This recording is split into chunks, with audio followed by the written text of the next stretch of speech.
যদি গান বাজনা প্রমাণ দেখাইয়া জায়েজ না করতে পারি, জীবনে বাউল মঞ্চে আমিও দাঁড়াবো না, কোন বয়াতিরও দাঁড়াবো না। খালি হারাম হারাম, এই শালারা খালি কয় হারাম। কি হারাম? হারাম কয় কারে?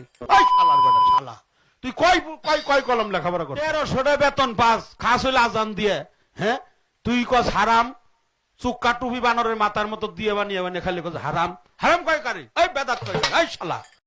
শরীয়ত বয়াতি তার পুরো আলোচনা জুড়ে এতগুলো কথা বলেছেন, বিশরীয়তি কথা, কোরআন সুন্নাহ বিরোধী কথা, যার সবগুলো নিয়ে আলোচনা করতে গেলে অনেক দীর্ঘ পরিসরে আলোচনা করতে হবে। আমরা সংক্ষেপে কয়েকটি পয়েন্ট নিয়ে কথা বলতে চাই। তার প্রথম দিকেই তিনি যে কথাটি বলেছেন বেদাত সম্পর্কে, সেটা বলতে গিয়ে তিনি বলেছেন বেদাত হাসানা, বেদাত সাইয়্যা, আবার বলেছেন বেদাত কোনো খারাপ জিনিস নয়। বেদাত হইল নতুন যাহা সৃষ্টি হয় তাহাই হলো বেদাতে হাসানা, বেদাতে সাইয়্যা, বেদাতে হাসানা। বেদাত কোনো খারাপ জিনিস না। নিজেই বললেন বেদাত হাসানা, বেদাত সাইয়্যা, অর্থাৎ ভালো বেদাত, সাইয়্যা মানে হলো খারাপ, খারাপ বেদাত। আবার বলছেন বেদাত কোনো খারাপ জিনিস নয়, স্ববিরোধী কথা নিজেই বলেছেন। এবার আসুন আমরা হাদিসে দেখি রাসূল করিম সাল্লাল্লাহু আলাইহি ওয়াসাল্লাম কি বলেছেন। আমাদের রাসূল করিম সাল্লাল্লাহু আলাইহি ওয়াসাল্লাম বলেছেন কুল্লু বিদআতিন দালালাহ, সকল প্রকারের বিদআত হলো গোমরাহি, ভ্রষ্টতা, ওয়া কুল্লু দালালাতিন ফিন্নার, আর সকল প্রকার ভ্রষ্টতা এর ঠিকানা হলো জাহান্নাম। তাহলে হাদিস থেকে আমরা দেখতে পেলাম যে সব ধরনের বিদআতকে নবী সাল্লাল্লাহু আলাইহি ওয়াসাল্লাম ভ্রষ্টতা এবং জাহান্নামীয় কর্মকাণ্ড বলে আখ্যায়িত, অভিহিত করেছেন। আর তিনি বলছেন যে বিদআত কোনো খারাপ জিনিস নয়। সরাসরি রাসূল করিম সাল্লাল্লাহু আলাইহি ওয়াসাল্লামের হাদিসের বিপরীতে অবস্থান তিনি নিয়েছেন। এরপরে আসি, তিনি একটা পর্যায়ে বলেছেন যে কোরআনে কারিমে নাকি 250টি হারাম সম্পর্কিত আয়াত আছে, আবার 250টি হালাল সম্পর্কিত আয়াত আছে। কোরআনে 250টা আয়াত হলো হারামের, আর 250টা আয়াত হলো হালালের।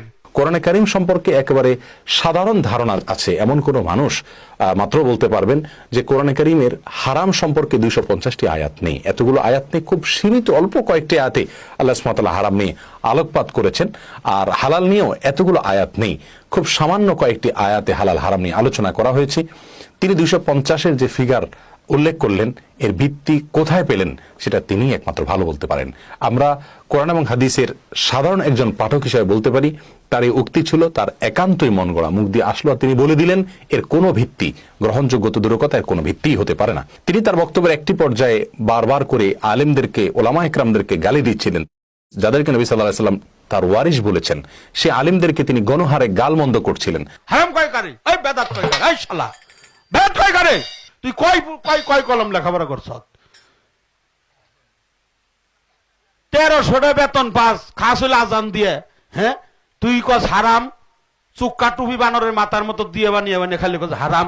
হারাম কয় কারে? এই বেদাত কয় কারে? এই শালা, ওই শালারে আমি পাই নাই, শালারে একটা পাছার মধ্যে বাড়ি মারতাম শালা। আর গালমন্দ করা নবী আলাইহিস সালামের হাদিসের ভাষ্য মতে এটা মুনাফিকের চরিত্র, এটা কোনো মুমিনের চরিত্র নয়।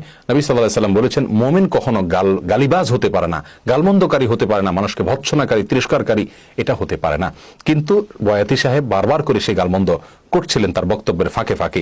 একটা পর্যায়ে তিনি অত্যন্ত জঘন্য একটি উক্তি করে বলেছিলেন যে যে নবী নাউজুবিল্লাহ তিনিই নাকি আল্লাহ। মানরানি ফাকাত রালি হক, নবীর আবার কিসের মুরিদ হনগবো? নবী নিজে আল্লাহ। তার মানে আল্লাহ সুবহানাহু ওয়া তাআলাকে আর নবীকে যদি একত্র করা হয়, এক করে দেওয়া হয়, তাহলে সেক্ষেত্রে কেমন যেন নবী আলাইহিস সালামকে আল্লাহ দাবি করা হচ্ছে। আর নবীকে যদি আল্লাহ দাবি করা হয় তাহলে সেক্ষেত্রে এটা সুস্পষ্ট শিরক। এই দাবির ফলে একজন মানুষ ইসলাম থেকে সরাসরি খারিজ হয়ে যায়, ইসলাম থেকে বের হয়ে যায়, তার ইসলামের আর কোনো অংশীদারিত্ব থাকতে পারে না। রাসূল করিম সাল্লাল্লাহু আলাইহি ওয়াসাল্লাম বলেছেন লা তুতরুনি কামা আতরাতিন নাসারা ইবনে মারইয়াম, বুখারীতে বর্ণিত হয়েছে যে তোমরা আমাকে নিয়ে বাড়াবাড়ি করো না, যেমনটি খ্রিস্টান ধর্মের লোকেরা ইবনে মারইয়ামকে অর্থাৎ ঈসা আলাইহিস সালামকে নিয়ে বাড়াবাড়ি করতে করতে তাকে আল্লাহর পুত্র বানিয়েছে। প্রিয় দর্শক, এজন্য রাসূল করিম সাল্লাল্লাহু আলাইহি ওয়াসাল্লাম সম্পর্কে তিনি যে উক্তি করেছেন, একটা পর্যায়ে বলেছেন যে ছায়া কায়া দুজন মিলে একজন, যিনি আল্লাহ তিনি রাসূল, এই যে কথা, এটা একজন মানুষের ইসলাম থেকে খারিজ হওয়ার জন্য যথেষ্ট। একটা পর্যায়ে তিনি আল্লাহ নবী দাউদ আলাইহিস সালাম সম্পর্কে অনেকগুলো আপত্তিকর কথা বলেছেন। দাউদ আলাইহিস সালাম তিনি নাকি কোনো নবী ছিলেন না, তিনি নাকি বয়াতি ছিলেন, তিনি নাকি গান বাজনা করতেন। সুর সঙ্গীতের মাধ্যমে নবী, একজন নবী আসছে যার বাঁশি না বাজানো পর্যন্ত হাসরের মাঠের বিচার শুরু হবে না। এটা সূরা সাবার মধ্যে আছে 9 নম্বর আয়াত। তিনি হলো দাউদ নবী। হ্যাঁ, উনি একজন নবী না, উনি একজন বয়াতি। একটা পর্যায়ে তিনি বলেছেন যে গান বাজনা কোরআন হাদিসে কোথাও নাকি নিষেধ নাই, কোরআনে কোথাও আলগেনাও হারাম এ কথা দেখাইতে পারবে না কেউ। এই শুধু বাজনা না, কোরআন দিয়ে প্রমাণ দিব আল গানাউল হারাম, এটা কোরআনের কোনো জায়গায় লেখা নাই। কোরআনে আলগেনাও হারাম এই শব্দ তো এভাবে দেখানোর দরকার নাই। কোরআনে আমি যদি বলি শরীয়ত বয়াতিকে হত্যা করা হারাম, এ কথা কোরআনে কোথাও নাই, তাহলে শরীয়ত বয়াতি কিন্তু এটা দেখাতে পারবেন না। আসলে এই কথা কোরআনে কোথাও নাই।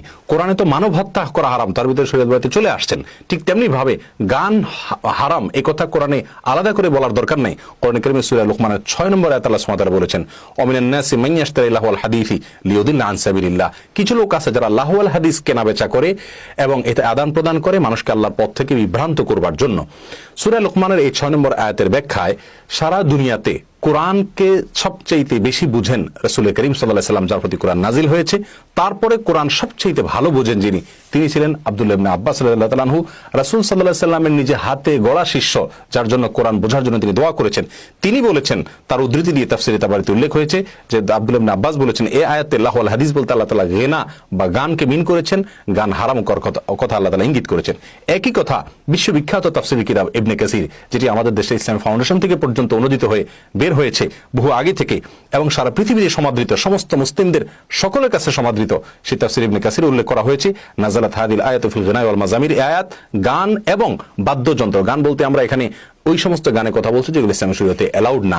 কোনো গানের কলির ভিতরে, কথার ভিতরে যদি খারাপ কোনো কিছু না থাকে, সেখানে যদি বাদ্যযন্ত্রের কোনো যোগ না থাকে, তাহলে সেক্ষেত্রে সে গান ইসলামী দেশে তো অবশ্যই নিষিদ্ধ নয়। যাই হোক, তাহলে নিষিদ্ধ গান বাজনা এগুলোকে মিন করা হয়েছে আয়াতের মধ্যে, ইবনে কাসির সেটা উল্লেখ করা হয়েছে। আব্দুল্লাহ ইবনে ওমর রাদিয়াল্লাহু তাআলা একজন সিনিয়র সাহাবী, আলেম সাহাবী, তিনি একই কথা বলেছেন। রাসূল করিম সাল্লাল্লাহু আলাইহি সাল্লাম সহিহ বুখারীর হাদিসে আসছে, তিনি বলেছেন, একটি সময় আসবে যখন আমার উম্মতের মধ্যে কিছু লোক বের হবে যারা 4টি জিনিসকে হালাল মনে করবে, হারাম জিনিসগুলোকে তারা হালাল বলে প্রচার করবে। তার ভিতরে শেষের পয়েন্টটি তিনি বলেছেন ওয়াল মাআজিফ। মাআজিফ শব্দের অর্থ হলো যত প্রকারের বাদ্যযন্ত্র আছে সেগুলোকে মাআজিফ বলা হয়। এখানে নবী সাল্লাল্লাহু আলাইহি সাল্লাম মাআজিফের কথা উল্লেখ করে বলেছেন যে এককালে বাদ্যযন্ত্রকে হালাল বলবে কিছু মানুষ। আজকের বয়াতিদের এই সম্পর্কে হয়তো রাসূল আকরাম সাল্লাল্লাহু আলাইহি সাল্লাম বহু আগেই ভবিষ্যদ্বাণী করেছেন যে তারা এই হারামটাকে হালাল মনে করবে। এই হাদিস থেকেও বাদ্যযন্ত্রের হারাম হওয়ার বিষয়টি প্রমাণিত হয়। ইমাম কুরতুবী রাহিমাহুল্লাহ, বিশ্ববিখ্যাত তাফসীরের আপনার রচয়িতা, তিনি লিখেছেন যে ইসলামের ইতিহাসের শুরু এবং শেষের কোনো বড় মনীষীর সম্পর্কে আমি জানি না যারা তথাকথিত নিষিদ্ধ গান এবং বাদ্যযন্ত্র এগুলোকে হালাল বলে থাকেন। সকলে এক যুগে হারাম বলে থাকেন। এবারে মুসলিম উম্মাহ শুরু থেকে শেষ পর্যন্ত সকলে একমত, পৃথিবীর কোন স্কলার এবারে কোনো দ্বিমত পোষণ করেন না।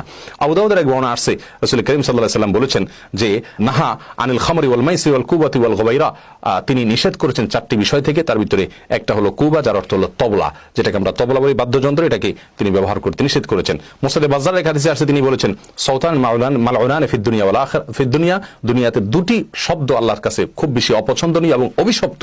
তার ভিতরে একটা হলো মিজমারুন ইনদা নিআমাতিন, বাদ্যযন্ত্রের আওয়াজ, আরেকটা হলো ওয়ারানাতুন ইনদা মুসিবাতিন, বিপদ আপদের সময় চিৎকার করে কান্নাকাটি করা। এভাবে যদি আমরা বলতে থাকি অসংখ্য অগণিত রেফারেন্স হাজির করতে পারবো, যেগুলো দ্বারা প্রমাণ হয় যে যে সমস্ত গানের কথার ভিতরে খারাপ কিছু আছে অথবা যেখানে বাদ্যযন্ত্রের সংযোগ আছে সেগুলো ইসলামের দেশে হারাম এবং নিষিদ্ধ, কঠোরভাবে নিষিদ্ধ। অতএব এটাকে যারা হালাল মনে করে তাদের ঈমান নিয়ে আমরা প্রশ্ন তুলতে পারি। আমরা মত প্রকাশের স্বাধীনতার নামে যদি মনে করি কোরআন এবং হাদিস সম্পর্কে বিভ্রান্তিমূলক কথা, মনগড়া কথাবার্তা বললাম, নবীদের সম্পর্কে আপত্তিকর উক্তি করলাম, আর সেটাকে যদি আমি সেটাকে যদি আমি মত প্রকাশের স্বাধীনতা বলি, তাহলে আমি বলবো মত প্রকাশের স্বাধীনতাকে নতুন সংজ্ঞায় সংজ্ঞায়িত করতে হবে। এটা কখনো মত প্রকাশের স্বাধীনতা হতে পারে না। আল্লাহ সুবহানাহু ওয়া তাআলা আমাদের সকলকে কোরআন এবং সুন্নাহকে সঠিকভাবে বুঝার তৌফিক দান করুন। কোরআন এবং হাদিসকে অপব্যাখ্যাকারীদের থেকে আল্লাহ তাআলা আমাদের ঈমানকে, আমাদের আমলকে, আমাদের চিন্তা চেতনাকে হেফাজতে রাখার তৌফিক দান করুন। আসসালামু আলাইকুম ওয়া রাহমাতুল্লাহি ওয়া বারাকাতুহু।